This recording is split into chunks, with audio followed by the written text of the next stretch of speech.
자, 그럼 프랑크 왕국 관련된 내용을 이제 보겠습니다. 자, 프랑크 왕국은 크게 두 개의 왕조로 구성돼 있죠. 예, 그래 갖고 이제 메르베누스 왕조가 있고요. 예, 예전에는 이게 메르베스라고 하지 않고 메르빙그 왕조라고 했거든요. 근데 요즘에 교과서에서는 메르베스 왕조라고 이제 하더라고요. 그래서 이제 이게 481 년부터 해 갖고 751년 이렇게 존재했던 왕조고, 그다음에 이제 카로lin거 왕조가 있죠. 8 세기 중엽부터.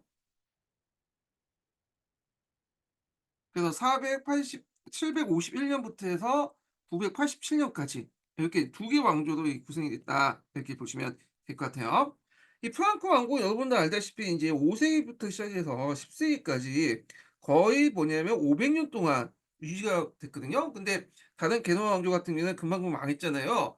그러면 왜 이 프랑크 왕국이 이렇게 장기적으로 지속했는가, 이런 걸 이제 좀 볼 텐데, 자, 첫 번째로는 그들의 거주지가 어디였냐면 앞에서 얘기한 것처럼 오늘날 벨기에 지역, 네덜란드 요 지역이 있어요. 그러니까 옆 나라죠. 옆 동네죠. 예. 그러다 보니까 본래 거주지인 라인강을 건쪽으로 점진적으로 확대됐고, 그러니까 자신의 이제 주거지를 벗어나 가지고, 예, 온 게 아니죠. 다른 부족처럼 이제 뭐냐면 자기 부족을 이제 전체 이끌고 이렇게 이동해 온 것이 아니기 때문에 자기 옆 동네에 그대로 살면서 일부 사람들이 이렇게 진출한 거란 말이에요.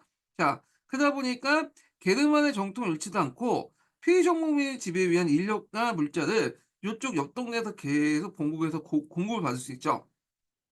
그런 것도 있고요. 두 번째로는 비잔틴 제국과 이스라엘의 공격을 면할 수 있는 지리적 조건을 갖고 있어. 자, 앞에서 얘기한 여기 있었던 그 동고토 왕국은 누구한테 멸망했어요? 동로마 제국한테 멸망했죠. 그다음에 여기 서고토 왕국은 누구한테 멸망했죠? 이스라엘에 의해서 멸망당했잖아요. 근데 이제 얘가 이제 여기 프랑스에 거쳐 요 지역 자체가 상당히 지리적 좋아. 요쪽 남쪽에 피레네 산맥이 있고요. 요쪽은 알프 산맥이 있죠. 그러니까 양쪽의 동남아와 이슬람세력의 침을 뭐냐, 뭐 완전히 100% 막아줄 수는 없지만 그래도 완충시켜 줄 수는 역할을 했다. 그래서 인제 요런 내용도 있고요. 그다음에 여기 세 번째가 인제 상당히 중요한데, 로마 카톨릭 개종했다. 이 아타나시스파가 개종했죠. 앞에서 얘기한 것처럼 인제 이 프랑크 왕국은, 프랑크족들은 원래부터 그 부족신을 믿고 있었어요. 그러니까 아리오스파에서 아타나시스파로 전환한 건 되게 어렵잖아요. 이단에서 정통을 이렇게 하니까. 근데 여기는 상당히 이제 뭐 자기 귀족 신을 믿고 있다가 쉽게 버리고 그냥 아타나시스파로 전환을 했던 거죠. 그래서 그 당시 로마인들과 문화적 갈등을 최소했다. 여기에 이제 로마인들이 많이 사는데, 요때 로마인들은 우리가 원래 생각하는 그 라틴족의 로마인들이 아니라 갈려 로마인이라고 해요. 갈려 로마인. 그러니까 노마가 이제 여기를 정복을 했잖아요. 그리고 오랜 세월 동안 노마의 지배에 있다 보니까 여기에 살았던 이제 민족들이, 예, 원래는 그 뭐냐면 켈팅족이죠. 이 사람들이 로마가 돼 버린 거야. 그래서 이제 요네들은 이제 자기 선조들은 켈팅족인지 몰라도 문화적으로나 이제 언어적으로 인제 노마가 돼 버린, 거의 노마인하고 동일화됐다, 이렇게 보시면 되죠. 하여튼 이들은 아타나시우스파를 믿고 있었는데 이들과 인제 뭐냐면 문화적 갈등이 없었죠. 그래서 인제 요런 것도 있고요.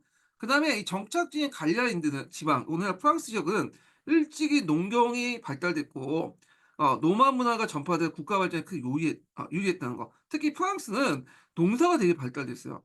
그래 갖고 제가 예전에 한번 유튜브를 보니까 프랑스는 자급자족할 만큼 이게 이제 뭐냐, 각 지역마다 특색 있는 농작물을 많이 생산한다고 하더라고요. 그러다 보니까 프랑스 요리가 상당히 맛있잖아요. 예, 그게 뭐냐면 프랑스 식재료가 상당히 다양하기 때문이거든요. 근데 그렇게 할 수 있었던 게 뭐냐면 프랑스 각 지역이 식생이 다르고 환경이 다르다 보니까 다양한 이제 레시피 같은 것들을 생산할 수 있고 그걸 조합해 갖고 그렇게 맛있는 음식이 나왔다고 하더라고요.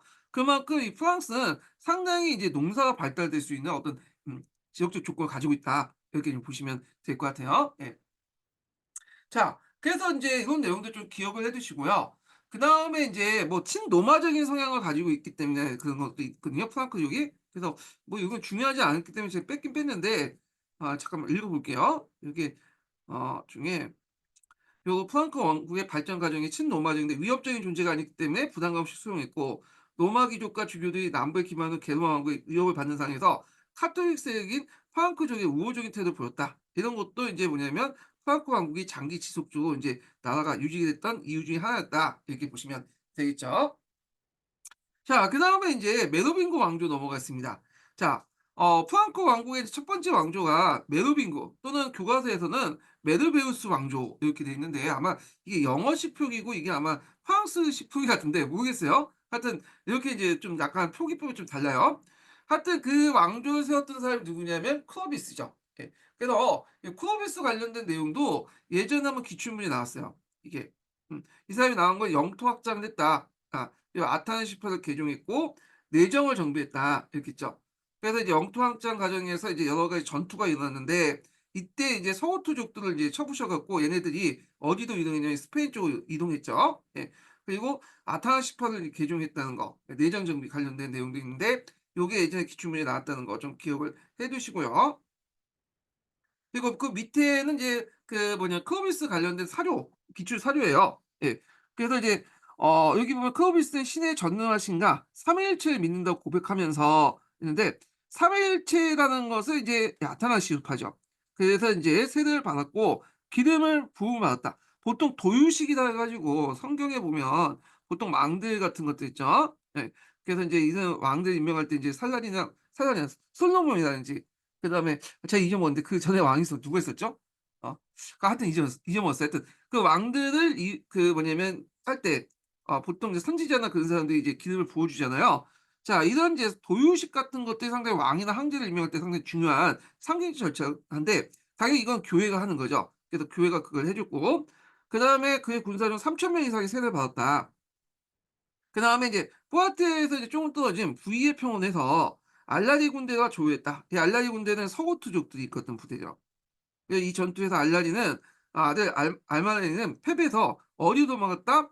스페인으로 도망갔어. 그래서 이베리아로 도망갔는데 여기에서 이제 무슨 왕조를 세웠다? 서고토 왕국을 세웠다. 이 서고토 왕국이 이제 앞에서 말했지만 이스라엘 침입받고 이제 멸망을 했죠. 예. 요게 예전에 한번 시험을 났어요. 어디로 도망갔냐? 예. 이베리아, 스페인 이렇게 보는데 스페인, 에스파냐, 뭐 이베리아 다 똑같은 말이에요. 예. 근데 이 스페인이 예전에 한번 유튜브에 보니까 이게 뭐냐 토끼가 많은 지역이라는 의미더라고요 이 스페인이. 하여튼 뭐 그래요. 자, 그래서 인제 요게 있는데 요 밑에는 제가 인제 커비스 관련된 내용을 이제 뭐냐면 기출 분석을 해 놨는데 한번 읽어 볼게요. 교과서나 인제 그 서계에서는 커비스 관련된 내용이 별로 짤막하게 기술돼 있어 갖고 여기에서 한번 제가 다른 자료 서양 중세사 관련된 내용을 찾아 가지고 요약을 한 자료를 바탕으로 분석을 했거든요. 한번 볼게요.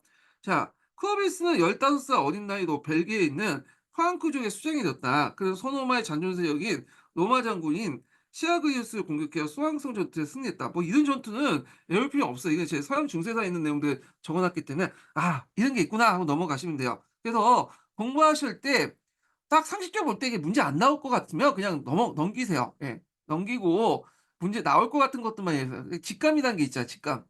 물론 내가 문제가 안 나올 것 같은 데서 나올 수는 있어. 근데 어차피 그 문제는 본인도 틀려. 아니 다른 사람 다 틀리기 때문에 변별력이 없어. 자, 하여튼 이 전투도 코비스는 북부 갈리아 지역을 장악했다. 곧 이어서 492년 서구트 왕국과 동맹을 맺고 투리니움을 이제 제압했고 493년 브룬크 브루구르 그 공주인 클로티트 와 결혼해 브루구르 남쪽 경계를 안정시키고 동양적인 알라마족과 에서 승리를 거뒀다. 이때 왕국 중심을 파리 옮겼다. 그리고 이어서 브루크드 왕국의 내분을 위해서 브루크드 일대를 장악해서 브루크드는 여기 있는데요. 오늘날 이제 남프랑스 일대 있죠. 이 스위스하고 겹쳐 있는 그런 지역인데 예전에 이 지역에 브루크드 왕족이 족이 있었고 요게 브루크트 왕국이라는 왕국이 있었어요. 예. 중부 그 유럽을 장악했고 전하 한때 동맹 관계를 맺던 서구트 왕국과 전쟁을 벌였고 507년 두 왕국의 국경 지역인 이게 글자가 포인트가 안 맞네요. 이거 좀 확대시켜야 되네. 자, 507년 두 왕국의 접경지인 포에티에 근처인 부이의 평원에서 이건 외워 두세요. 왜냐하면 기출에 나왔기 때문에 기출에. 음. 그래서 프랑코 왕국과 군대와 서구트 왕국의 군대가 격돌했다. 전투 결과 왕 알라리크 2 세가 인제 전사했고 프랑코 왕국이 승리로 끝났다. 이 전투에 이게 인제 시험에 나왔던 거죠. 서구트 왕국은 갈라리아 남부 지역을 상실해서 큰 타격을 받고 알라리크의 아들이었던 아말라니는 피레 산맥을 넘어서 이베리아 반도의 서구트 왕국을 세웠다. 그렇게 이제 보시면 될 것 같아요. 자, 그래서 인제 이렇게 클로비스는 이제 이렇게 뭐 영토도 확장하고 카톨릭도 개종하고 그렇게 했잖아요. 예. 근데 이제 이 사람이 이제 죽고 나서 뭐 에드빙어 왕국가 분열되기 저기 뭐냐면 쇠퇴하기 시작해요. 그건 뭐냐 게르만족들은 예전부터 영지를 나눠줄 때 분할 상속이 있었어. 그래서 분할 상속에 의해서 쇠퇴가 됐다라는 거죠. 그러니까 인제 이게 나중에 하도 분할 상속 때문에 인제 뭐냐면 제국이나 왕국이 멸망을 하니까 나중에 인제 중세 중기 넘어가면 분할 상속제가 이제 폐지되고 장자 상속제로 바뀌어요. 그러니까 장자만이 이제 영지를 독점하는 거죠. 나머지 아들들은 인제 뭐 장사를 하거나 뭐 다른 일 해 찾아보고 그래서 하여튼 이렇게 있고 그다음에 인제 그러다 보니까 왕권이 인제 뭐냐면 약화되고 그리고 이제 왕국이 분할되고 하니까 실제 인제 세력을 갖고 있는 게 궁제가 등장해요. 궁제는 이제 궁의 여러 가지 업무를 담당하는 관리거든요. 그래서 이제 후에 이제 등장했던 카르스 마르틴이나 이런 사람들 다 궁제 출신이죠. 그리고 지방 세력이 확대됐다. 예. 이 과정에서 이제 궁제였던 카르스 마르틴이 이제 부각이 되는데 자 여기에서 인제 카르스 마르틴은 왕은 아니죠. 이 사람은 궁제예요. 예. 근데 이제 이때 누가 쳐들어왔냐면 피레네 산맥을 넘어서 그냥 이스라엘 공격을 받게 돼요. 잠깐 이제 지도를 보시면 요게 피레네 산맥인데 서고토 왕국을 인제 뭐냐면 점령한 이게 아마 아바스 왕조일 거예요.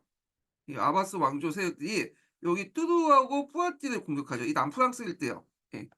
남프랑스가 아니라 여기네. 여기 북프랑스인가? 하여튼 중부프랑스 일대네. 예. 그래서 여기가 뚜르하고 이 뿌아티가 어디 있는데 하여튼 이 뚜르와 뿌아티를 공격해요, 여기를. 그래서 인제 요걸 누가 격퇴했냐. 여러분도 알다시피 카르스 마르텔이 격퇴했죠. 그래서 이걸 두 개 합쳐서 뚜르 뿌아티의 전투라고 하죠. 그래서 이제 그 당시 말을 잘못했네요. 제가 다시 할게요. 이게 아바스 왕조가 아니라 움미야드 왕조. 예. 착각했어.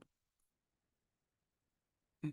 이 옴미야드 왕조고 그래서 이제 옴미야드 왕조가 여기에서 있다가 나중에 아바스 왕조가 등장하고 나서 요게 후옴미야드 왕조가 등장 후우마이야 왕조라고 또 하죠. 옴미야드 왕조 또는 우마이야 왕조라고 하는데 예. 하여튼 그때 이제 옴미야드 그러니까 우마이야 왕조를 격파했다. 자 그때 이제 이 카라스 마르텔이 그 우마이야 왕조 옴미야드 왕조를 격파할 때 큰 역할을 했던 그 부대가 기병대야. 기병대. 그래서 인제 카르스 마르티가 느낀 게 뭐냐면 이거 이제 기병대가 상당히 중요하다는 걸 하고 체계적인 기병대 양성이 필요한 거잖아요. 그러면서 그 당시 인제 은대지 제도를 실시했다라는 거죠. 원래 은대지 제도라는 거는 로마에서 기원해 온 거야. 로마에서 이제 게르만족들에게 은혜를 베푸는 차원에서 로마인들 게르만들이 거주할 수 있는 공간을 제공했는데 이게 은대지예요. 그래서 이걸 되살려 가지고 제도화시킨 사람이 누구냐면 카르스 마르트이고 카르스 마르트이 이제 이런 것들을 하려고 했던 건 뭐냐면 기병대를 양성하게 한 거죠. 왜냐면 기병대 같은 경우에는 이제 돈이 많이 들잖아요. 예. 그래서 인제 요런 내용들 좀 기억을 해 두시고 그리고 인제 이때 이제 만약에 마고 했던 등자 같은 것들을 인제 사용했죠. 등자 이런 것들 유행해서 등자는 말을 탈 때 말을 이제 탈 때 발을 고정시키기 위해서 인제 한 게 있잖아요. 말 거리에 딱 있는. 그러니까 발을 고정시키기 위한 기구인데 이게 상당히 중요해. 등자는 원래 유목세에서 이제 만들었는데 근데 유목민들은 이 등자가 솔직히 필요가 없어. 왜냐면 발을 고정을 안 시켜도 이들은 이제 밥만 먹고 인제 맨날 말을 타다 보니까 딱 고정이 돼요, 등자 없이도. 근데 보통 농경 민족 같은 경우에는 인제 그렇지 못하죠. 이게 말을 딱 이게 발로 고정해야지 이제 자유롭게 이제 무기를 사용할 수 있는데 이게 안 되니까 이 유목색에서 만든 등자를 수입해 온 거야. 근데 이때 카스마한테 등자가 이제 이용해서 기병대를 양성을 했다라는 거죠. 그래서 상당히 군대를 이제 기병대를 강화시켜 나갔다. 이렇게 보시면 될 것 같아요. 그래서 이제 이 사르 마을테는 상당히 이제 이런 군대 개혁을 통해서 후에 이제 샤를 대제 때 큰 역할을 했다. 이렇게 보시면 되겠죠. 예. 자, 그래서 이제 요 내용들 파악을 해 두시고요. 예. 자, 이거는 나중에 다시 좀 얘기할게요.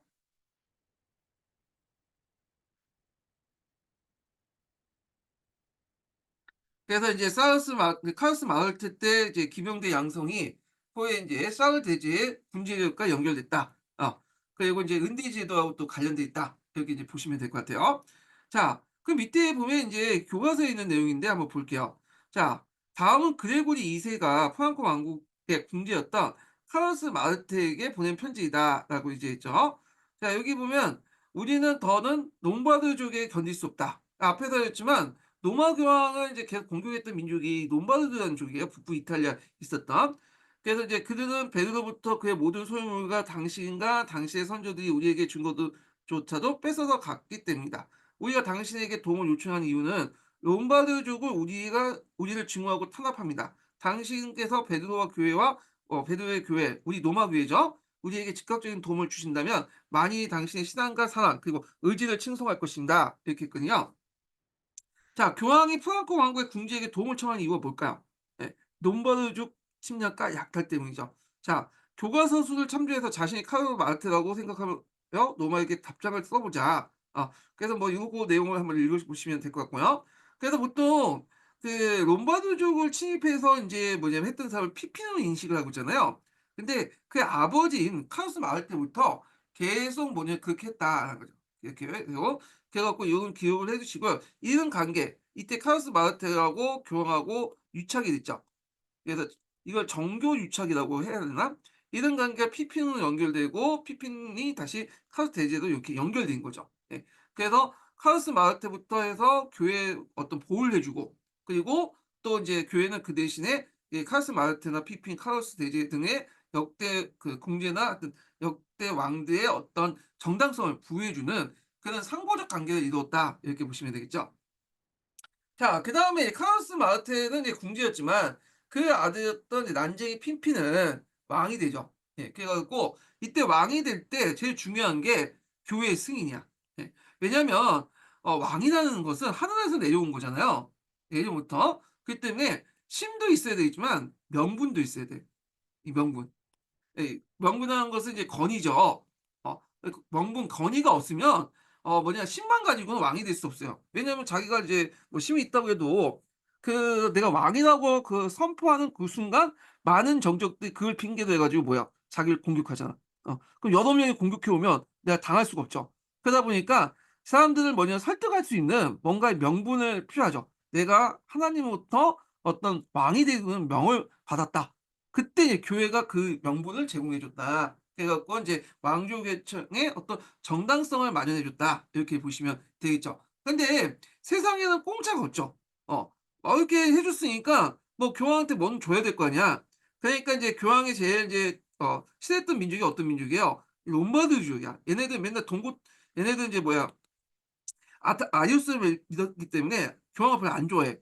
그래서 인제 맨날 약탈하고 때리고 그러니까 얘네들을 이제 두들겨 패 주는 거야, 교황 대신에. 그래서 북이탈리아 롬바르디아 왕국의 일부를 뺏어 가지고 요때 나반나라를 기중했다고 해요. 요게 인제 최초의 교황령이 된 거죠. 예. 요게 나반나라가 상당히 중요한 지적 위치를 가지고 있다고 했죠. 이거 외워 두시고요. 자, 그다음에 인제 피핀이 죽고 나서 그다음에 이제 됐던 사람이 누구냐면 카르스 대제죠. 예. 카를 대제, 샤르마녀 이렇게 인제 있는데 요 카르스 대제는 어 독일의 교과서에도 나오고요. 프랑스의 교과서 나오고 영국의 교과서 나오고 그 이탈리아 교과서 나오고 전 유럽 지역의 교과서에서 나온 공통된 인물이에요. 그래서 보통 유럽 통합에서 EU 있죠. 통합할 때 이제 강조됐던 인물이 카르스 대제거든요. 예. 그리고 인제 보통 그 유럽 통합에 크게 기여한 사람들을 이제 상을 주는데 그때 카르스 대제상을 줘요. 예. 그래서 이 카르스 대제 때 진정한 원인가 유럽 통합이 이루어졌다. 그래서 영국, 프랑스, 독일 뭐 등등등등 나라의 모든 역사책에 기록된 인물이 이 카르스 대제다. 이렇게 기억을 해 두시면 되고 그리고 임용일수 상당히 중요하죠. 여기 보시면 알겠죠. 훈장이 몇 개예요. 한 몇 개? 하나, 둘, 셋, 넷, 다섯, 여섯. 여기까지가 다섯 개인데 실제로 이제 여러 가지 꼽사리 문제까지 합치면 되게 많을 거예요, 이 카르스 대제가. 예. 상당히 중요하죠. 그래서 인제 이 정복 전쟁을 했어, 이 카르스 대제는. 그래 갖고 인제 그 당시 얼마나 정복을 했는가에 대해서 이제 예전에 한번 물어봤어요. 이 사람이 이제 여기 보시면 여기까지 여기 남쪽에 우마이제 왕조 있었죠. 여기 에스파냐 변경령 남쪽부터 해 갖고 이탈리아인데 이탈리아는 인제 여기 북부 이탈리아 지역인데 이 북부 이탈리아 지역까지 이렇게 했죠. 그리고 여기 좀 주의할 것은 로마는 남부 이탈리아까지 다 점령했는데 남부 이탈리아까지는 점령하지 않았어요. 여기 보면 베네페트 공국이라고 있어요. 우리가 듣보잡 공국인데 하여튼 이 노마 그 카스 대제가 인제 뭐냐면 정복할 그 영역을 물어본 적이 예전에 시험 문제에 많았어요. 그래서 하여튼 100%는 아니어도 상당수 회복했다. 그래 갖고 인제 그 당시 인제 영토 확장 과정을 이제 좀 보면 롬바르드족을 이제 평정하고, 그러니까 자기 아버지 때는 인제 일본을 이제 공격해서 뺐었던 거고, 여기는 완전하게 평정한 거예요. 이 롬바르드족은 북쪽에 있었던 민족이거든요. 예. 요 라반나 있죠. 라반나는 이제 여기 로마 교황령을 해 갖고 들어갔던 거 자기 아버지 때. 그래서 요쪽 지역을 완전히 이제 평정하고 직접 통치를 하게 되고요. 그래서 색슨족을 정복하여 카톨릭, 요때 색슨족은 여기를 말하는 게 아니라 여기 말하는 거예요. 색슨족 원래 원거지가 벨기에가 네덜란드 그쪽 지역이잖아요. 그러니까 이제 벨기에 그러니까 벨기에 덴마크하고 벨기에 네덜란드 그 연안 지역이죠. 요 있죠. 예. 하여튼 여기를 점령하고 카톨릭을 개종시켰고요. 그리고 이제 여기에서 좀 눈여볼 게 뭐냐면 그 당시 게르만족들은 그 당시에 뭐 아타나시우스파나 그다음 자기 부족신들을 믿고 있었잖아요. 그때 색슨족이 그 당시 부족신을 믿고 있었는데, 그때 인제 이 게르만족들을 점령하면서 기독교 아타나시우스파를 개종을 시켜요. 뭐 강제든 하여튼 반강제를 시키는데, 그래서 이제 이 사람은 영토 확장이 어떤 거냐면 성역 그 뭐랄까요? 종교 확장? 종교 확산이야. 성전이라고 하죠. 그러니까 성전하고 좀 비슷해, 이 사람은. 예. 하여튼 그래서 이제 뭐 나중에 스페인의 원정 과정에서 좀 오해가 생기는데, 이건 단순한 영토 확장인데 이제 여기 유럽 내에서 인제 게르만족 공격할 때 인제 기독교 개정 같이 이루어지기 때문에 이걸 성전으로 이제 나중에 오해를 하는데, 이건 나중에 좀 얘기하고요. 그다음 보헤미아, 오스트리아, 헝가리, 유고 일부 지역을 이제 뭐냐면 정복하고, 근데 여기에서 시험 문제 나왔던 것이 에스파냐 공격이죠. 에스파냐. 이게 나중에 로랑의 노래 이제 만든 건데, 이게 12세기 때 11세기인가 12세기 때 만들어진 그런 서사시죠.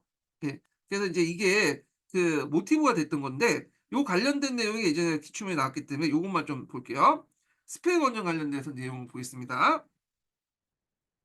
자, 그때 스페인은 앞에서 말했처럼 여기 이제 후옴미아드 왕조가 있었어요. 앞에 옴미아드 왕조가 이제 소호토족을 멸망시켰다고 했잖아요. 그리고 아바스 왕조 넘어갔는데 아바스 왕조가 옴미아드 왕조의 일족들을 대규모 숙청을 하거든요. 그중에 한 명이 살아남아서 여기 건너와서 후옴미아드 왕조가 이제 만들어지고, 그리고 이제 이때 이 왕조도 좀 있다가 이슬람 세력으로 분열돼요. 이거 나중에 좀 다시 얘기하고요. 자, 하여튼 그 당시 이제 스페인은 이슬람 세력을 원정하는 과정인데, 이슬람 북부 거점이었던 도시였던 팜플라나 사라고사를 공격해서 섹슨족이 북방을 공격했기 때문에 점령을 하지 못하고요. 도중에 인제 뭐냐면 후퇴를 해요. 근데 이 피레네 산맥에 넘어가는 과정에서 바스크족은 같은 기독교인들이에요. 그 지금도 있어요. 그래서 피레네 산맥에 있는 소수 기독교, 소수 민족이라고 보시면 돼요. 이들 기독교를 믿고 있어. 그러니까 같은 기독교인이지만 뭐 그 당시 이제 프랑코 왕국과 사이가 별로 안 좋았던 그 사람들인데, 이들이 이제 공격을 해요. 그래서 후방부대였던 오랑이 전사를 했는데, 이 전투를 뭐라고 하냐면 롱스부 전투라고 해요. 롱스부 전투. 자, 그래서 결국에는 인제 이베르만도 점령을 포기해 버리고 그 당시 카탈루냐 지역, 여기 이제 카탈루냐 여기죠. 카탈루냐 지역에 에스파냐 변경령을 설치하죠. 일종의 완충지대를 뒀다고 보시면 돼요. 예. 그래서 그 영향을 보면요. 자, 12세기 때 십자군 전쟁 과정에서 노랑의 노래를 이제 모티브로 한 역사적 소재로 이용했고요. 그래서 인제 이 노랑의 노래가 인제 그때 당시에 만들었는데, 그 배경이 됐던 게 스페인 원정 과정에서 노랑이 전사한 내용이 인제 를 모티브로 한 거예요. 근데 이제 이게 상당히 좀 왜곡이 많아. 왜곡이 많은 이유가 뭐냐면 사람만으로 나이가 120 살로 그려져 있어. 예. 뻥치가 돼 있고, 이게 원래 이제 그 단순 영토 정복 사업이거든요. 네. 근데 이제 이걸 성전을 모사했어. 앞에서 얘기했지만 이 정복 전쟁하는 과정에서 게르만족들을 인제 점령하고 나서 카톨릭 개전했기 때문에 이게 성전의 이미지가 있어요. 이미지가 이 카톨릭 대지는. 그렇지만 요 에스파냐 전령은 영토 확장이지 성전하고 관련이 없어. 이거는 요 종전의 이미지를 끌어다가 아니 여기다 갖다 붙인 거에 불과한 건데, 왜 이걸 단순히 성전을 모시하느냐? 이거는 이게 아까 지금 만들어진 시기가 뭐야? 십자군 전쟁 때잖아. 십자군 전쟁은 이게 단순한 정복 전쟁이 아니죠. 물론 그 실질적으로 인제 약탈하고 정복하는 거지만 겉으로 내세우는 게 뭐냐면 예루살렘 성지를 회복하는 거잖아. 그러니까 인제 기독교 입장은 겉으로 이제 성전이 되는 거죠. 그러니까 이제 자신의 어떤 이제 이 성전을 기원을 또 정당성을 찾기 위해서 그 당시 인제 그 뭐냐면 스페인 원정 가정을 그렇게 그렸고 이 노량의 노예를 통해서 그 당시 기독교의 어떤 십자군 원정을 정당화시켜 주는 거죠. 이런 역할을 했다는 거죠. 그래서 이제 이렇게 보시면 돼요. 그래서 노량의 노예의 배경이 됐던 이 스페인 원정은 역사적 사실이지만 이 노량의 노예는 어떠한 인제 그 정치 의도에서 만들어진 역사적 담론이에요. 예. 그래서 보통 공부하실 때 역사적인 팩트하고 역사적인 담론은 항상 구분하셔야 되고 이 담론이라는 거는 예전에 그 제가 역교don할 때 얘기했지만 항상 거기에는 정치 의도가 있는 거예요, 그걸 만든 사람의. 그래서 이 정치 의도를 파악을 해야 되는데 이 노량의 노예는 그 당시 십자군 전쟁의 과정에서 만들어졌기 때문에 이걸 성전을 모sam으로써 이 스페인 원정을 성전을 모sam으로써 뭐냐면 이런 십자군 전쟁의 정당성을 찾기 위한 어떤 역사적 담론이었다. 이렇게 기억을 해 주시면 되겠죠. 그리고 이제 그게 이제 일환으로 보면 이제 노랑이 누구한테 죽었죠? 원래는 역사의 패턴은 같은 기독교 바스크족한테 죽었어. 근데 요게 하면 이제 이게 뭐냐 역사적 담론으로서 성지를 회복하는 목적에 만든 역사 담론으로서 안 되잖아. 그러니까 역사적인 팩트를 왜곡시키고 했죠. 그래서 어떻게 왜곡시키냐? 이걸 이스라엘군으로 둔갑을 시킨 거야. 그래서 노랑을 이스라엘군에서 공격받았다는 죽은다는 식으로 역사를 왜곡시켰다. 그래서 이 스페인 원정은 역사적 팩트지만 이 스페인 원정을 모티브로 한 노랑의 노는 그 역사적 담론으로서 십자군 전쟁을 정당화시키는 과정에서 만들어진 얘기다라고 이제 보시면 될 것 같아요. 예. 그래서 요 관련된 내용이 예전에 시험 문제 나왔기 때문에 이거 한 번 더 나올 수 있고 롱스보 전투도 꼭 기억을 좀 해 주세요, 여기. 예. 자 그래서 인제 이렇게 해서 인제 한번 싸움하는 그 정복 전쟁 과정을 좀 봤고요. 요것도 인제 보겠네. 이거 넘어갔네요. 하여튼 그때 이제 정복한 지역에 어떤 식으로 통치했냐. 자 앞에서 말한 것처럼 기독교를 개종했잖아. 그러니까 이제 이들에게 교회를 만들어야 되겠죠. 그래서 새로운 교구를 이제 설치했다. 개종된 지역에. 근데 이 교구 설치는 단순히 종교적 목적에서가 아니라 행정적 목적도 있어요. 왜냐면 그 당시에 글을 알 수 있는 거, 라틴어를 알 수 있는 사람은 그 당시 교회의 성직자들이거든. 이 성직자들이 글을 알 수 있고 행정을 처리하려면 글을 일단 알아야 되겠죠. 어느 정도 머리에 좀 뭔가 들어가 있어야지 할 거 아니에요. 그러다 보니까 인제 주로 이들이 교구를 설치하고 여기에 행정 관료를 둔 거야. 그러니까 성직자가 그 당시에는 행정 관료라고 보시면 돼요. 그리고 또 그 당시 성직자들이 또 뭐냐 노마식 어떤 행정 조직을 익혔잖아. 그러다 보니까 새로운 교구는 그 당시 행정 조직 설치, 행정력 강화 이렇게 이제 보시면 되겠죠. 그다음에 국경 근처에 변경주를 설치했다. 카톨리나 지역에 이제 에스파냐 변경주를 만드는데 위치가 여기죠. 여기가 일종의 이스라엘 세력하고 이 프랑코 왕국 세력의 어떤 완충지대를 설정했다. 이렇게 보시면 될 것 같아요. 이쪽은. 예. 자, 그래서 인제 이렇게 했고 그다음에 통치 체제를 강화시키기 위해서 이제 중앙에서 관리를 파견하죠. 전국의 여주를 이제 나눠 관리를 파견하고 변경객이나 감찰관을 파견해 지방을 관리 감독했다. 왕의 지배권을 이제 강화하고 또 왕의 명령과 순찰사를 인제 왕의 명령을 종종 내리고 순찰사를 이제 파견해서 인제 뭐냐면 그 지방을 통치했지만 완벽하지 못했다는 거예요. 그러다 보니까 요렇게 만들어졌지만 이게 완벽하지 못하기 때문에 이 카를 대제 사후에 이게 또 분열되죠. 예. 그래 갖고 인제 요건 나중에 좀 다시 얘기할게요. 예. 그래서 통치제를 강화하려고 했지만 잘 안 됐다. 이렇게 보시면 될 것 같고요. 그래서 이 서양사 개론에 관련된 내용이 있기 때문에 한번 읽어 보겠습니다. 예. 자 여기 보면 505 번을 볼게요.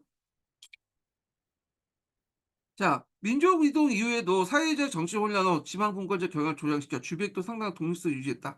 그 외에 주교나 지방에 유력한 귀족들이 상당한 권한을 보유하고 했는데 이들을 중앙으로부터 통제하는 것은 왕의 명령과 왕의 파견한 순찰사는 속인 귀족과 고위 성직자 2명 구성되었고 주백을 통제하는 권한이 있었으나 그것은 샤론만과 같은 강력한 왕권이 중앙에 있을 것에 한정되었다. 해 가지고 이렇게 이제 기억을 해 두시면 될 것 같아요. 예.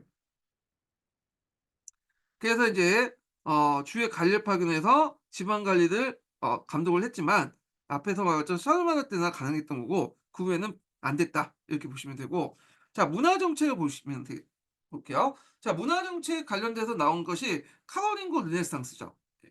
자 르네상스 여러분도 알다시피 14 세기 때부터 16 세기 때까지 인제 어떤 문화적 형상을 이제 유럽의 문화적 르네상스 하잖아요. 르네상스는 이제 부흥, 재생 이런 의미죠.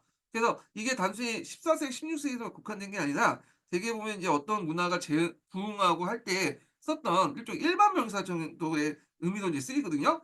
그래서 이 당시에 한동안 침체했던 이런 로마 문화가 이 카르타 대제에 의해서 다시 부흥을 하게 돼요. 그래서 이걸 이제 카로lingo 르네상스라고 하죠. 예, 그래서 나중에 중세 문화의 발달에 바탕이 되고요. 그래서 이제 예전에 그리스 로마 문화를 보존해 주는 그런 정책들을 이제 누가 했냐? 카르타 대제가 했다. 이렇게 보시면 되고, 참고로 카르타 대제는 까막눈이에요. 예. 그러니까 라틴어를 잘 몰라. 예. 물론 그 당시에는 까막눈이 그게 문제가 됐던 게 아니에요. 그 당시에 이제 거의 99%가 거의 뭐 문맹자이기 때문에 상관없는데, 하여튼 자기가 까막눈이었지만 교육을 제대로 받지 못했지만 어떤 문화의 중요성을 그 사람은 느끼고 있었어. 그래서 여러 가지 문화 정책, 그리스 로마 문화를 보존해 주는 여러 가지 또 정책들을 했다. 이렇게 보시면 되는데, 자, 그래서 그 사람의 업적을 보면 게르만의 법률과 편찬 및 정비를 했고, 그다음에 궁중학교를 설립했고요. 그다음에 알킨 등의 학자를 이제 초빙했다. 그래서 이제 그 영국의 학자인데 이 사람을 초빙해서 이제 했는데, 이 알킨 이름 좀 외워두세요. 예. 자, 그래서 이제 있고, 그다음에 이제 여기 보면 라틴어 문헌을 수집해서 라틴 문화를 부흥했다. 이거 되게 중요하죠. 그래서 라틴어가 국제어가 됐다는 거야. 예. 왜냐하면 그리스 로마 문화는 그 당시에 라틴어에 이제 접해 갖고 이제 계승됐던 건데, 그래서 이것이 인제 뭐냐면 라틴 문화, 그리스 로마 문화를 부흥시키는 데 큰 역할을 했고요. 그래서 라틴어는 고대 시대 때 로마에서 사용했던 그 뭐냐면 언어죠. 그 당시에 사용하지 않았던 사어예요. 그러니까 라틴어가 이탈리아어가 아니에요. 이탈리아어는 여러 이제 그 언어로 구성되어 있는데 그중에 하나가 라틴어고, 참고로 이탈리아어는 이제 근대 이탈리아 국가가 이제 통일하면서 그때 만들어진 언어라고 보시면 돼요. 여러 방언들이 합쳐 가지고 만들어진 거고. 자, 라틴어는 사어였는데 이걸 이제 뭐냐면 국제 이제 뭐냐면 지식인들이 쓰는 공통어로 인제 했던 것이 뭐냐면 요 카오스 르네상스 덕분이다. 이렇게 보시면 될 것 같고, 그다음에 예전에 기출문제 나왔던 것이 소문자를 제작했어요. 예. 우리가 영어 보면 대문자도 있고 소문자가 있잖아요. 예. 그래서 이제 알파벳 소문자의 기원이 되었다. 그래서 예전에도 그 당시 메로빙그 시대 때 그 이전이죠. 예. 때도 소문자가 있었어. 근데 그 소문자가 약간 불편했어. 그래 갖고 그걸 좀 단축해 갖고 좀 쓰기 좋게 만든 것이 그 뭐냐면 카울링거 시대 때 소문자거든요. 예. 이걸 누가 만들었냐면 그 당시 카을 디제가 이제 그 뭐냐 여러 학자들을 시켜 갖고 이제 만들게 했던 거죠. 예. 그래 갖고 인제 잠깐 이제 보면 요게 이제 카울링거 시대 때 소문자예요. 지금의 알파벳에 사용하고 있는 소문자의 원형이 요때 만들어졌다. 이렇게 보시면 돼요. 이게 이거 예전에 한번 기출에 나왔던 거죠. 이거. 자, 그래서 요 그 뭐냐면 카울링거 르네상스 관련된 내용을 좀 기억을 해 주시고, 이게 이제 중세 문화의 바탕이 되었다. 요 내용들 기억을 해 두세요. 잠깐만요. 이거 꺼졌네. 자, 그다음에 선호마 항제가 수요의 의미를 볼게. 자, 일단은 시기적으로 이제 800 년이죠. 예. 요게 10 년도 기출 문제에 이제 나왔던 거거든요, 의미 쓰다는 거. 그래서 인제 그 당시 이제 그 당시에 이제 레오 3 세라는 사람이 있었어요. 레오 3 세.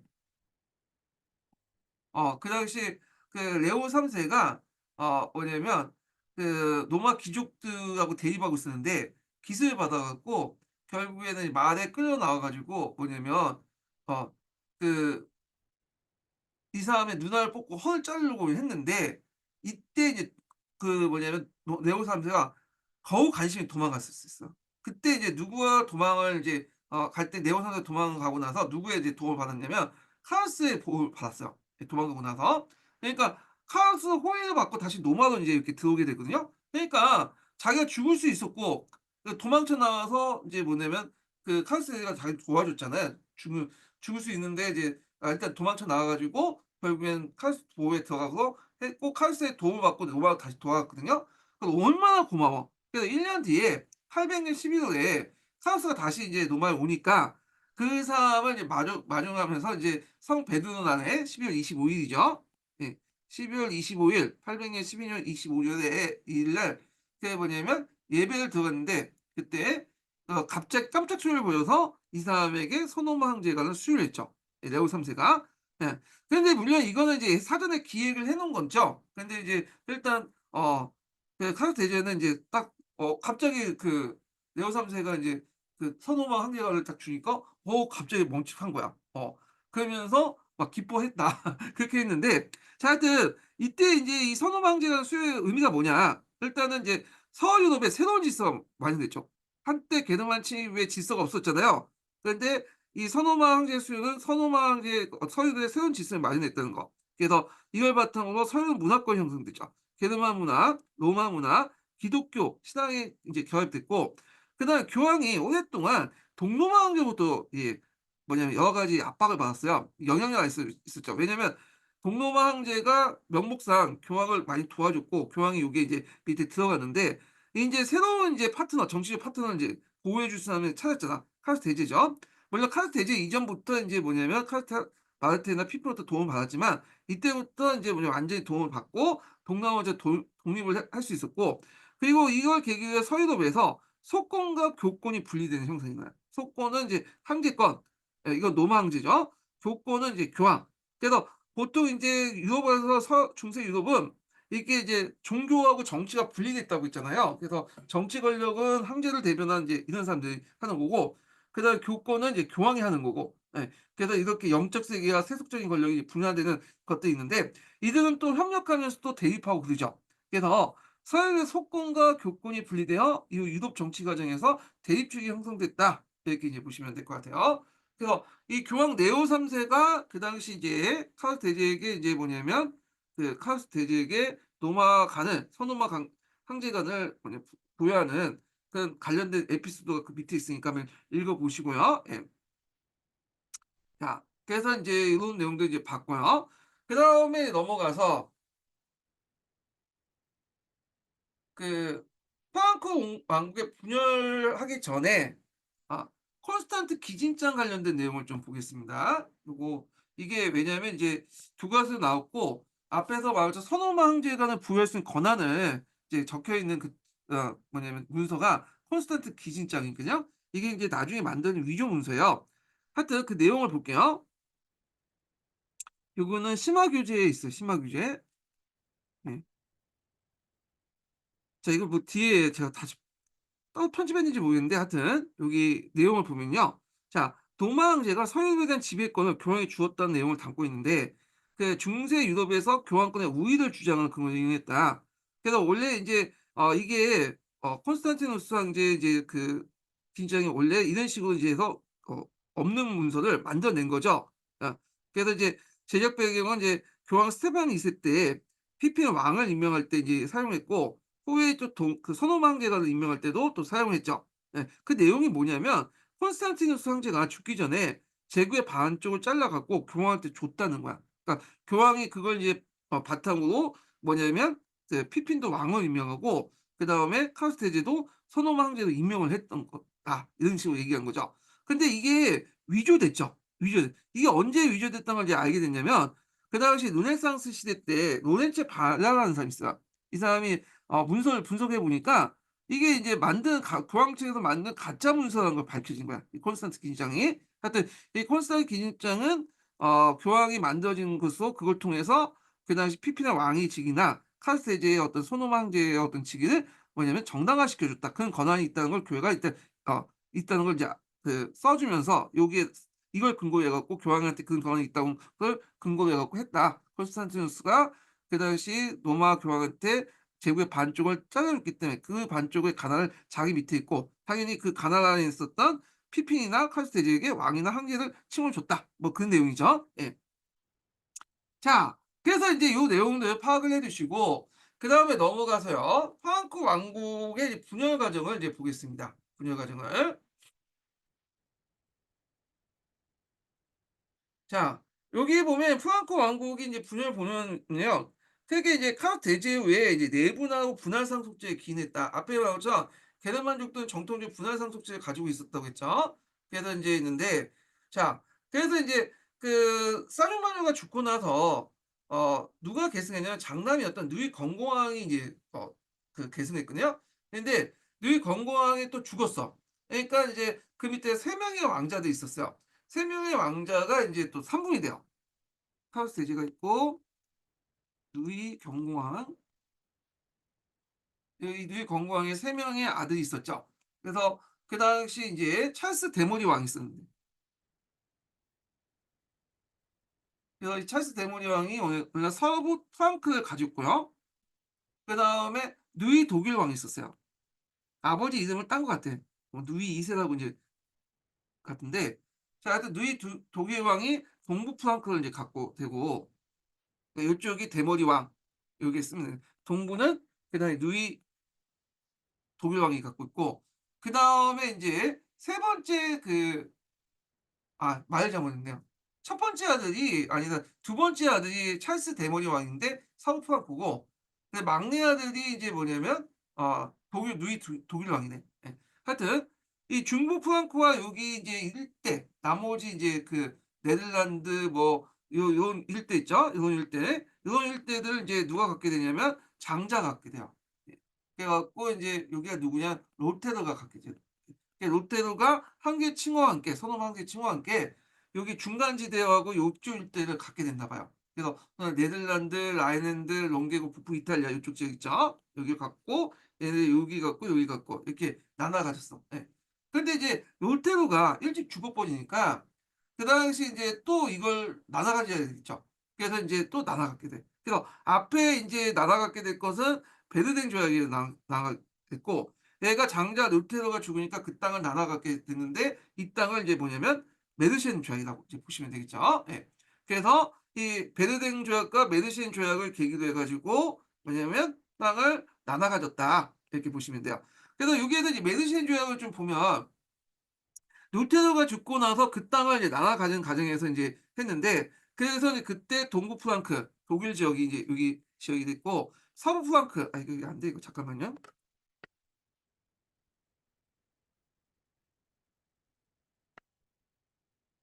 그래서 서부 프랑크 지역, 그다음에 중부 프랑크 지역 이렇게 있어요. 여기가 오늘날 인제 프랑스의 기원이 됐던 땅이고, 여기가 이제 독일의 기원이고, 여기가 이탈리아의 기원이 되는 거죠. 그래서 이 메르신 조약의 의미는 오늘날 독일, 프랑스, 이탈리아 기원이 됐던 조약이다. 이렇게 보시면 돼요. 그래서 이제 교과서도 유럽의 교과서도 각국이 이제 카르타 대제까지는 같이 썼다가 후에 인제 그 뒤에 카르타 대제 후에 이렇게 메르신 조약 이후부터는 각국이 이제 따로 쓰기 시작한 거예요. 역사 내용이 따로 형성된 되는데, 이게 이제 메르신 조약 이후부터 이 세계 국가의 기운이 달라졌기 때문에 그런 거예요. 예. 자, 그러면 인제 동프랑크, 서프랑크, 이탈리아와 관련돼서 간략하게 좀 설명하면, 동프랑크는 일종의 선출지였어요, 왕이. 예. 참고로 동프랑크나 그다음에 서프랑크나 원칙적으로 왕은 세습제가 아니에요. 세습제가 아니고 주로 선출제야. 그래서 귀족들이 모여 가지고 왕을 선출하는 거야. 근데 이제 보통 형식상 그렇지만 어떻게 돼요? 실제로 내정자가 있죠. 보통 내정자는 그 밑에 이제 그 뭐냐면 아 왕자예요, 왕자. 그렇기 때문에 헌시적으로 선출제지만 실제로 세습제라고 보시면 돼요. 그러니까 그렇지만 그 겉으로는 세습제가 아니라 선출형식으로 이제 뽑는다. 그래서 이제 보통 선출해 갖고 왕이 이제 귀족들이 모여 갖고 선출하는데, 대부분 내정자가 항상 있고, 내정자는 주로 장자 뭐 하여튼 그 왕의 아들이 인제 선출을 해 갖고 인제 이렇게 하는 거죠. 자, 그래서 이제 동포 프랑크는 인제 이렇게 해서 앞에 인제 카르타 대제의 이제 후손들이 인제 계속 계승됐다가 그 맥이 끊겼죠. 예. 계승이 끊겨서 결국에 오토 1 세가 다시 인제 뭐냐면 계승을 했는데, 이때부터 보통 이 신성로마 황제라고 하죠. 이건 나중에 좀 얘기하고요. 서부 프랑크도 마찬가지로 서부 프랑크 뭐냐 그 왕이 계승되죠. 그래서 카르타 대제 후손들이 계승되다가 맥이 끊기게 돼요. 이게 나중에 인제 카페 왕조가 이제 다시 그걸 잇게 되는데, 요 부분은 나중에 좀 얘기할게요. 예. 자, 그래서 이제 이탈리아 같은 경우에는 제후와 도시대회 강대하고 또 이 남부는 이스라엘과 노르만 침입도 있고 등등등 해 가지고 혼란했는데, 이탈리아도 나중에 좀 얘기하겠습니다. 그래서 동부 프랑크는 인제 독일 역사, 서부는 프랑스 역사, 이탈리아는 또 이탈리아 역사, 이렇게 이제 세 국의 이제 역사가 있고, 이런 내용들 좀 나중에 다시 얘기를 할게요. 자, 그러면 인제 북부 인제 게르만 민족들의 이동을 볼게요. 앞에서 말한 것처럼 게르만족들은 동부, 서부, 북부 이렇게 인제 세 개의 민족으로 나눠졌다고 했잖아요. 근데 동부, 서부 게르만족들은 이제 초창기 때 이동했던 거고, 이때 이제 늦게 북부 게르만족들이 쳐들어오게 돼요. 보통 9 세기 때 이제 쳐들어왔다고 보고 있죠. 자, 북부 게르만족들은 여기 위치해 보면 노르만족, 그다음에 그러니까 북부 게르만족들 보통 노르만족이라고 하죠. 바이킹이라고 해서 얘네들이 인제 뭐냐면 타는 배가 있어요. 그래서 바이킹이라고 하는데, 노르웨이, 덴마크, 스웨덴, 얘네들은 이제 여기 살았던 민족들이야. 얘네들은 초창기에 이동을 안 했는데 9 세기 때 갑자기 이동을 하게 돼. 뭐 여러 가지 설이 있는데, 얘네들이 이제 자기들끼리 치고받고 싸웠거든요, 9 세기 전까지. 그러니까 이제 어떻게 돼? 전투력이 만내시겠죠. 그래서 오랫동안 4 세기 이후부터 게르만족, 다른 게르만족들은 별다른 전쟁이 별로 없었어요. 근데 요 노르웨이와 덴마크, 스웨덴 얘들은 자기끼리 치고받고 싸우면서 일본의 전국시대처럼 전투력을 강화시켜 나갔고, 그러다가 나중에 인제 9 세기 넘어가면 뭐 여러 가지 이유로 뭐 훈련이 덥거나 하여튼 먹을 걸 부족해 가지고 주변에 약탈을 하기 시작해요. 근데 얘네들이 배를 잘 이용하고 또 전투력 막내시다 보니까 이게 이제 싸울 때마다 족족 깨지게 되는 거야, 얘네들한테요. 예. 자, 하여튼 이들은 원래 스칸디나비아 반도에 이제 있다가 덴마크 해안 지역에 이제 살았던 민족들인데, 원래 게르만족이 한 1파였죠. 주로 생업은 상업이나 해적 행위를 했다. 예. 그래서 우리가 해적 행위만 이제 초점을 맞춰보는데 이들은 또 상업 민족이에요. 그래서 상당히 상업도 잘했다고 이제 보고 있어요. 그래서 노르만족들이 9 세기 때 이게 뭐냐면 이제 여러 국가들을 침입했는데, 본격적으로 이제 침입했죠. 요 과정이 예전에 한번 기출문에 나왔어요. 일단은 이제 어디를 침입했냐? 보면, 자, 프랑스를 공격했어. 프랑스는 이제 어느 땅이요? 서프랑크 지역이었거든요, 서프랑크.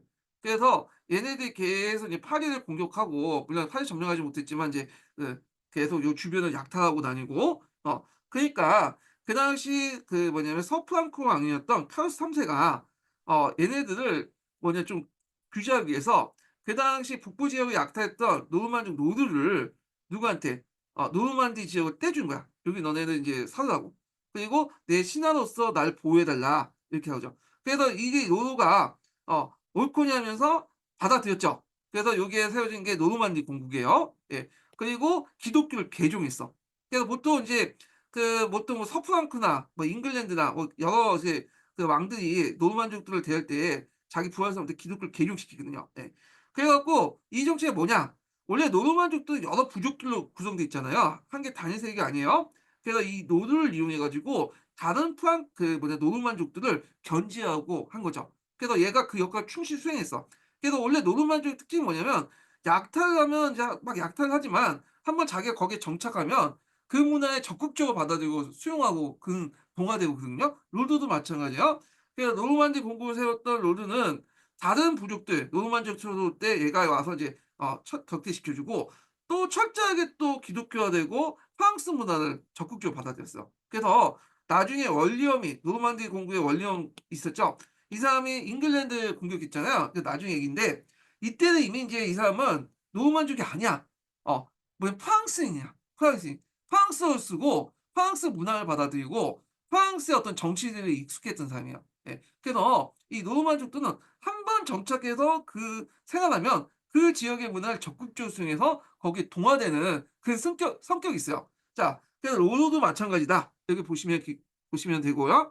그래서 이 추장 노르가 프랑스 서북 지역의 건국에서 노르만디 공국을 만들었고, 다른 노르만족들의 침입을 받으면서 방어하면서 철저히 프랑스의 신하로서 활동했다. 이렇게 보시면 되겠죠. 그럼 한번 보겠습니다. 그 밑에 관련된 내용이 여기 있죠.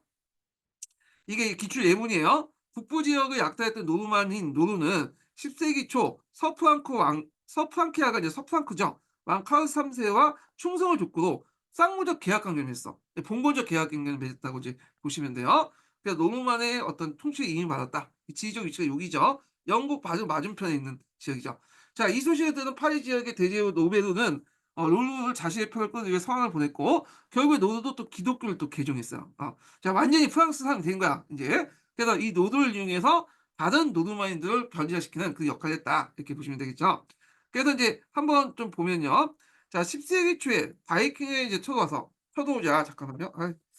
이게 애플펜이 지금 작동이 잘 안 돼 가지고.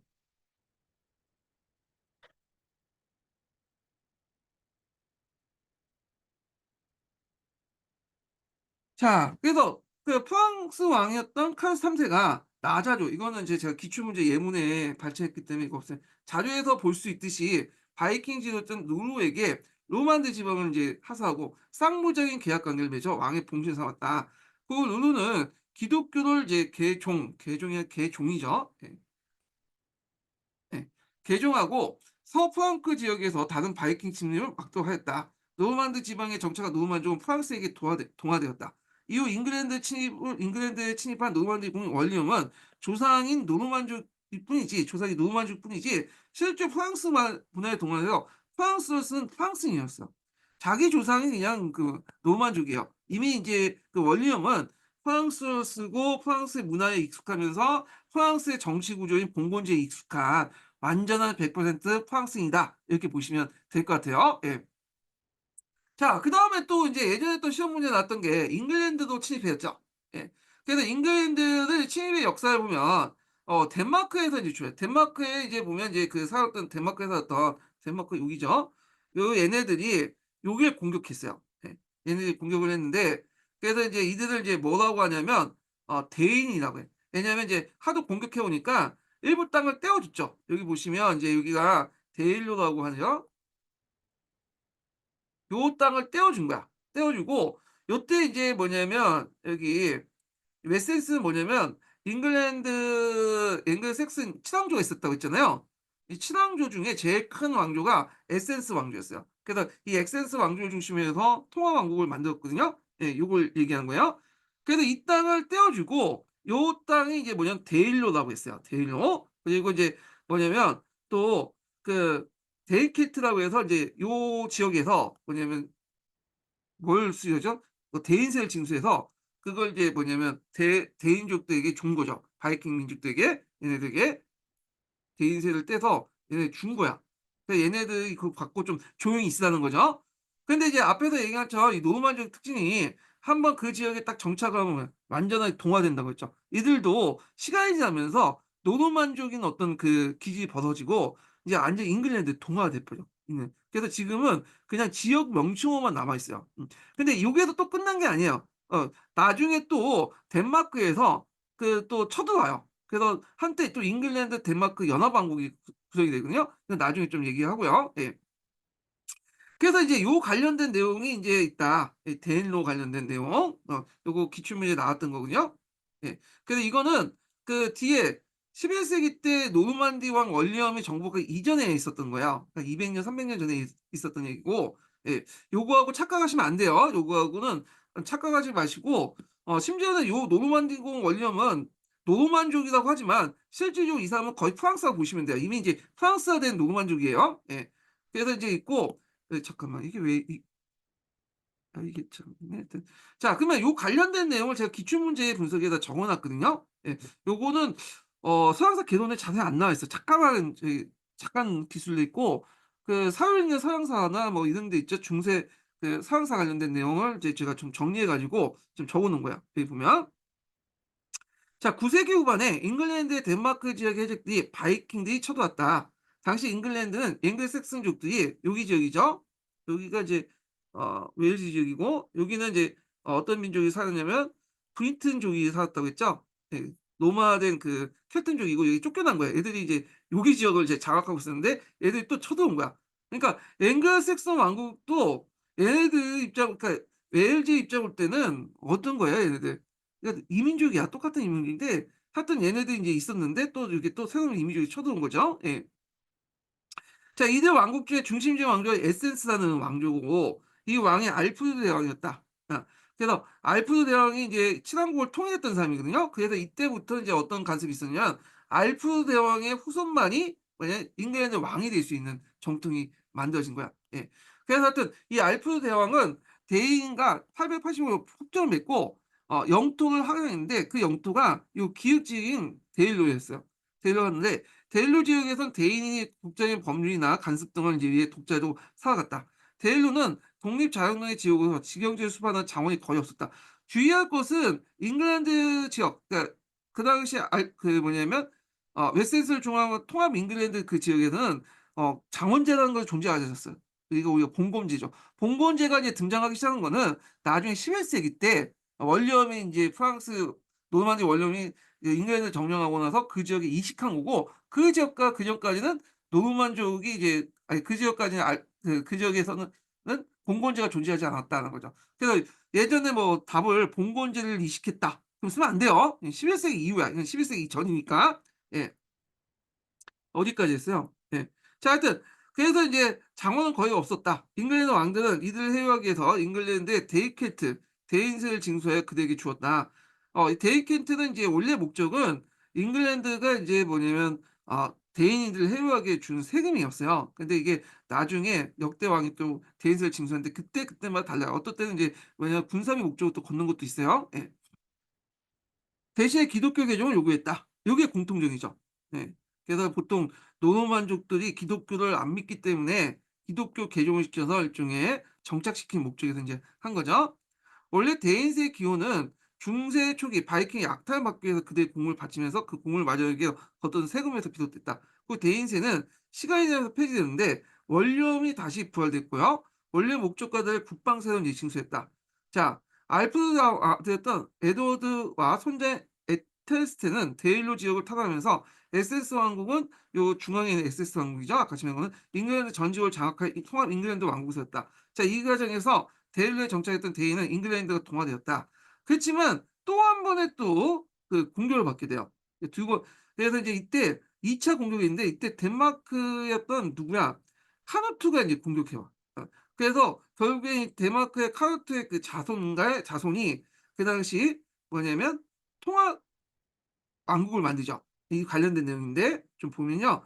1016 년에 앵글로색슨이었던 에드워드 아이언사이드가 카누트 왕과 합병조약을 맺었다. 이 조약에 따라서 잉글랜드를 둘 사이에 양분되었고 둘 가운데 하나가 죽으면 남은 사람이 전 잉글랜드를 통치하게 됐다. 에드먼드는 이 조약을 맺은 지 얼마 뒤에 죽고 나서 이 카누트가 덴마크와 잉글랜드를 통치했다. 그래서 이제 요걸 뭐라고 하냐면 덴마크 잉글랜드 연합왕국이에요. 그렇지만 카누트가 죽으니까 그의 아들들이 덴마크 왕을 들고 싸우니까 잉글랜드 왕위 유지에 신경을 안 썼고요. 다시 인제 뭐냐면 앞에서 말한 것처럼 알프레드 왕 계통이 이제 그 다시 왕에 등장하죠. 그 통합 잉글랜드 왕조가 다시 부흥하게 돼요. 예.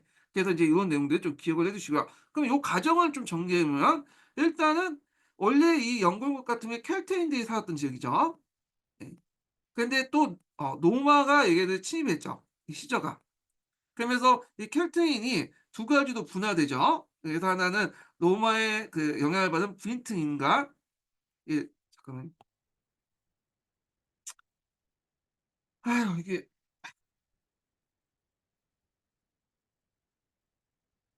그냥 노마된 켈트인이라고 보시면 돼요. 그다음에 노마에 대항했던 이제 켈트인도 있어. 이 피트인이라고 있어. 문신을 이제 그렸기 때문에 피트인이라고 하는데 자, 얘네들이 이제 둘로 나누죠. 근데 얘네들은 북쪽으로 가. 그래서 이 북쪽에 스코트족이 있었거든요. 그래서 스코트족과 결합을 해 갖고 오늘날 스코틀랜드가 인제 있는 땅이 된 거고 근데 이제 이때 이제 브리트인들이 누굴 침해받죠? 예. 앵글로 색슨족에 침해받죠. 그러니까 얘네들이 이제 어디로 가죠? 웨일즈 지역으로 가는 거야. 아 웨일즈 지역으로. 그래서 이 웨일즈 지역은 따로 인제 얘네들이 잉글랜드와 이제 따로따로 인제 한동안 놀죠. 그리고 얘네들이 친왕국을 세워. 근데 친왕국을 세웠는데 또 누가 쳐들어오죠? 예. 덴마크 계통의 이제 노르만족들이 쳐들어오죠. 그리고 얘네들이 인제 치니까 얘네들한테 따로 이제 데일로 땅을 떼고 있고 앵글색슨 왕국은 이제 뭐냐면 알프레드가 이제 중심으로 해서 통합 잉글랜드 왕국이 이루어졌다가 또 공격을 받죠, 카누트부터. 그래서 잉글랜드 덴마크 연합왕국이 있다가 나중에 카누트가 죽고 나서 다시 통합 잉글랜드 왕국 부흥하게 되고 통합 잉글랜드가 누구부터 공격받죠? 11 세기 때 여기 이 지역이죠. 노르만디공의 원령부터 공격을 받게 돼요. 그러면서 이때 이제 노르마 왕조가 만들어진 거야. 예. 요렇게. 그래서 노르만 왕조가 등장하기 전까지 역사를 쭉 얘기를 해본 거예요 지금. 그래서 결국에는 이제 노르망디 원념이 여기를 정복하고 노르만 왕조를 세우죠. 근데 요때 원념은 이미 인제 뭐냐 프랑스인이죠. 이 사람은 노르만족이 아니야 엄밀히 말하면. 그래서 하여튼 이때 인제 프랑스의 어떤 제도나 이런 것들을 바탕으로 강력한 왕권을 강화하고 봉건제도도 요때 도입된 거야. 그전에는 봉건제도가 없었어요. 예. 그렇기 때문에 이제 이걸 뭐라면 중앙집권적 봉건제도라고 하잖아요. 요 부분은 영국사 할 때 잉글랜드사 할 때 좀 다시 얘기를 해 보겠습니다. 예. 자 그래서 인제 요렇게 있고요. 그다음에 이제 두 번째 인증번호 알려드릴게요. 두 번째 인증번호는 58 번입니다. 예 두 번째 인증번호 58 번이에요.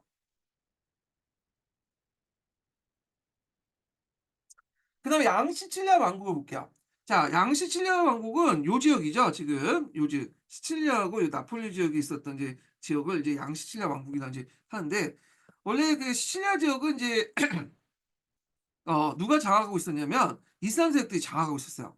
근데 이제 이 지역을 이슬람을 쫓아내고 격파하고 이 시칠리아 남부에 이제 이탈리아가 건국했다. 양시칠리아 왕국을 했다. 이렇게 보시면 되고 요게 이제 나중에 독일로 넘어가죠. 이건 나중에 좀 얘기할게요. 그러니까 러시아를 볼게요. 러시아는 요리기 이끈 누스족이 노브고로드를 공격했어요. 예. 그래서 이제 이 지도 보면 요게 이제 노브고로드죠. 예. 그런데 이게 키예프로 이제 이동을 하죠. 그래서 원래 노브고로드 공국이라고 했다가 이게 키예프로 이제 이동해서 키예프 대공국이 하죠. 예. 그래서 러시아라는 그 말 있죠. 러시아는 누스의 땅이라는 것인데 여기에서 나온 거예요. 누스가 이제 그 당시 이제 노르만드 쪽을 지칭할 때 누스라고 했거든요. 예.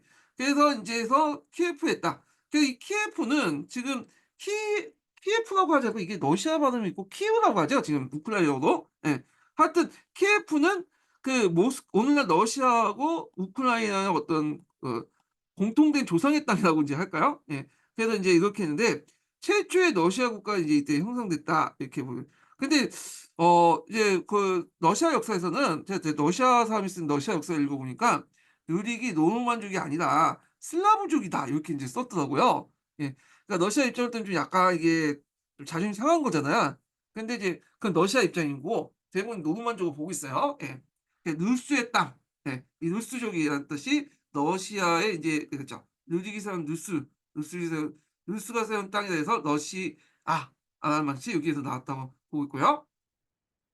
그래서 이제 없고 원주민 노르만은 노르웨이, 스웨덴, 덴마크를 건국했고 기타 인제 또 여기 지도에 보면 여기 아이슬란드가 인제 이렇게 졌고 더 나아가서 이제 아일랜드까지 갔고요. 예. 그래서 이제 그린란드죠. 아일랜드가 아니라 예 그린란드까지 갔는데 그린란드가 그래서 그런지 요게 덴마크가 이제 그린란드 정복을 하고 있죠. 그리고 일본은 북아메리카에 진출했어요. 예. 그래 갖고 인제 했는데 이때 너무 적은 인원이 왔기 때문에 원주민에게 뭐냐면 경멸당했죠. 예. 흔적만 남아 있어요 지금은요.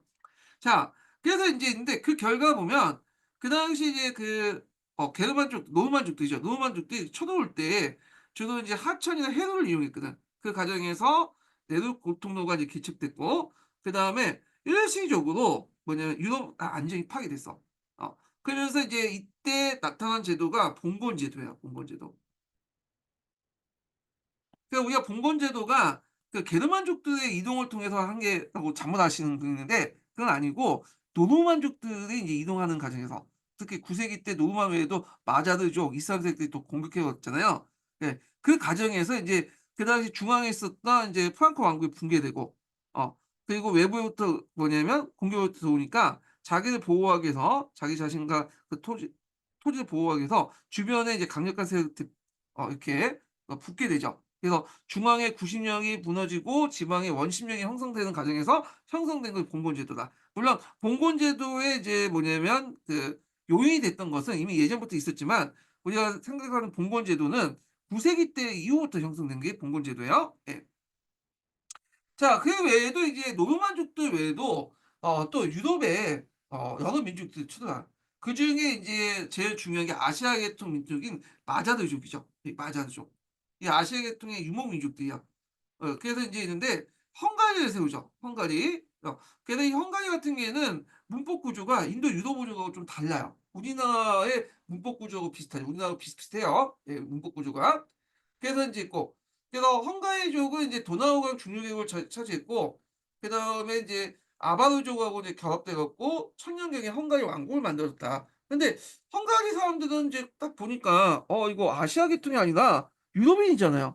그거는 오랜 세월 동안 혼혈됐기 때문에요. 혼혈됐기 때문에 뭐냐면 이게 유럽인의 모습을 띠고 있지만 그들의 문화라든지 그다음에 언어라든지 이런 것들은 인도 유럽어족 계통과 다른 계통의 걸 사용하고 있다. 이렇게 보시면 되고, 그다음 이슬람 세력, 이게 민족이라기보다는 이슬람 세력이죠. 이슬람 세력이 한때 이제 시청을 점령했지만 그 뭐냐면 누구한테? 노르만들에게 쫓겨났죠. 그다음에 이제 슬라브족, 아바르족, 뭐 불가르족, 이런 민족들이 진짜 있다. 이렇게 보시면 될 것 같고요. 자, 그래서 인제 이렇게 해서 인제 한번 9 세기 때 인제 또 제2차 이동 뭐냐면 이 민족 이동에 관련돼서 좀 설명했고, 그 노르만족을 중심으로 한번 설명했고요. 다음에 보면 어 여기 이제 그 교과서 관련된 내용 한번 보겠습니다. 예. 자, 교과서에 보면 서유럽에 관련된 이제 진출한 노르만족 관련된 내용이 많아요. 예. 그래서 노르만을 바이킹이라고 하잖아요, 보통. 바이킹을 이제 하는 이유가 이제 이 바이킹이라는 배를 만들었기 때문에 이제 한 건데, 잠깐만요. 음 이 지도를 중복된 것 같네. 하여튼 자, 그래서 인제 이런 날렵한 배를 만들어 가지고 해안가나 또 강과 강 사이를 이렇게 해 가지고 했다. 그래서 강길이 끊어지면 인제 바이킹들이 이걸 배를 짊어지고 또 다음 강까지 인제 그냥 이동을 하죠. 그렇게 했는데, 자, 관련된 내용 한번 또 보겠습니다. 자, 노르만족들은 스칸디나비아 반도에 거주하면서 거주한 바이킹이라 불렸다. 그러니까 프랑크 왕국 사람들이 북쪽의 사람이라는 뜻을 노르만이라는 이름을 붙였다고 해요. 자, 이들은 농사에 불리한 자연환경 때문에 주로 해안 지방에 약탈을 일삼았다. 9 세기 때 기름진 땅을 찾아 남쪽에 내려와 유럽 각지에 진출했다. 노르만족들은 프랑스 북부의 노르만디 공국, 그다음에 잉글랜드의 노르만 왕족, 그다음에 시칠리아 섬의 이탈리아 남부의 시리아 왕국, 그러니까 러시아의 기원이 되는, 그러니까 누스족이라고 하죠. 노르만족의 누스족이. 그래서 기원이 되는 노브 공국을 세웠고, 그다음에 이제 서유럽 세계에 이동이 되었다. 그 원주민 노르웨이, 스웨덴, 덴마크 등을 건설했다. 이렇게 이제 보시면 될 것 같아요. 예. 자, 그다음에 인제 봉건제도 관련된 내용을 이제 보겠습니다. 자, 이 봉건제도는 제도 자체는 예전에 한번 기출문제 많이 나왔던 것 같아. 그래서 봉건제도의 어떤 그 제도 관련된 내용을 쓰시오. 근데 요즘에는 안 나와. 봉건제도의 어떤 제도 관련된 자체는 시험 문제 안 나와. 근데 보니까 너무 서술 내용이 길잖아. 채점하기 어렵기 때문에 봉건제도에 관련 주종제도, 잠원제도 관련된 내용을 쓰라는 식으로 내용은 예전에 나왔긴 했지만 요즘에는 안 나온다. 이게 너무 문자가 긴 서술형 문제이기 때문에 안 나오고, 그렇지만 이게 쪼개서 나올 수는 있죠. 하나하나 쪼개서 뭐 어떤 용어라든지 어떤 것들 이제 제도나 공무원 제도 중에 여러 제도들 있잖아요. 그런 것들, 그런 거는 나올 수 있겠죠. 그렇기 때문에 한번 봐둘 필요는 있어요. 예. 그래서 인제 요 관련된 내용은 좀 쉬었다가 인제 또 살펴보기로 하겠습니다. 예.